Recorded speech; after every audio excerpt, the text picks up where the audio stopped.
ئێمە پێشتر بەردەوام بووینە لە دابشکردنی موچە بەردەوامیش دەبین لە دابشکردنی موچە بەپێی ئەو توانە دارایی کە حکوومەتی هەرێمی کوردستان هەیە و حکوومەتی هەرێم لە ڕابردوودا بەڵێنی دابوو هەموو 25 مانگێک موچە دابش بکات.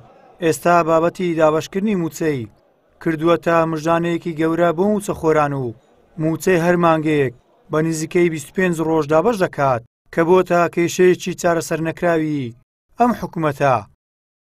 موچەخۆران دەڵێن هەرمانگە و چەند ڕۆژێک لە کاتی پێدانی موچە دوا دەکەوێت بەو پێش بێت ساڵ لای حکوومەت دەبێتە 11 مانگ.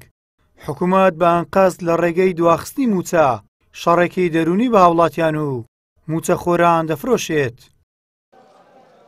دەیەوێ فەرمانبەر بەگشتی دائیمە لە حاڵەتێکی دەرونی ناسەقامگیر دابێتن و هەروەها بازارێکی ناسەقامگیری لە کوردستان دروست بکە خەڵک بەو برسێتی مەشغوڵ بیتن ئاگای لەوەی نەبێت کە ئەوان چی دەکەن و چی ناکەن. ئێمە بەڕاستی وەکو فەرمانبەر بەگشتی دەیڵێم وەکو خۆشم وەکو فەرمانبەرێکی ئاسایی بەڕاستی هەست دەکەم زوڵمێکی زۆر گەورەی و بارێکی قورسی زۆریشی خستۆتە سەر من وەکو خۆم.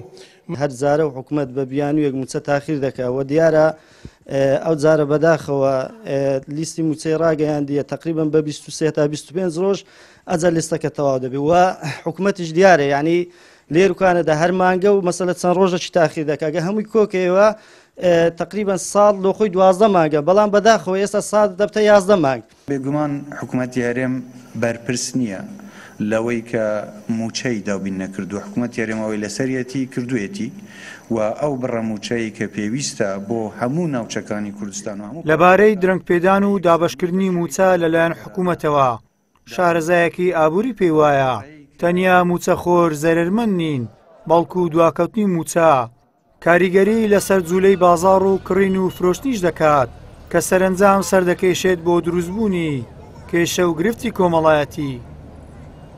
زۆر جار ئەم موچەیە کە دوا دەکەوێت گرفت یا کاریگەری لەسەر فەرمانبەران بەگشتی دروست دەکاوە جم و جۆڵی بازاڕەکان سس دەکات تا ئاستێک کە ڕەنگە کێشەی کۆمەڵایەتیشی لێ ببێتەوە لە ناو خێزان چیتر موچە نەبێتە ینی مانشێتی هەواڵەکانی سەر تیڤی و ڕۆژنامە و سۆشیال میدیا کە وەکو پاداشتێک بدێتەوە بە بەروار و یا بە ڕێکەوتی دابشکردنی موچە. بەهای دیناری عێراقیدا بەزیوە بەرامبەر بە دۆلاری ئەمریکی ئەمە ژوا دەکا هەم داهاتی حکوومەت زیاد بکە و هەم بە خەرجێکی کەمتر موچەی موچەخۆرانی لە کۆڵ ببێتەوە. سەرباری ئەوەی حکوومەت نزیکەی 9 ساڵە پلە بەرزکردنەوەی بە شێوەیەکی نایاسایی ڕاگرتووە کەچی لەبری ئەوەی هەوڵی ئەوە بدات میکانیزمێکی گونجاو دابنێت بۆ دەستپێکردنەوەی پلە بەرزکردنەوەی فەرمانبەران و قەرەبووکردنەوەیان هێشتا نەیتوانیوە بە داهاتێکی زۆرەوە کێشەی دابشکردنی موچە چارەسەر بکات. ئەما جگە لەوەی کە گوێی خۆی لەو هەموو قەرزەی موچەخۆران خەواندووە کە لایەتی. گەیلان سابیر کەناڵی پەیام هەولێر.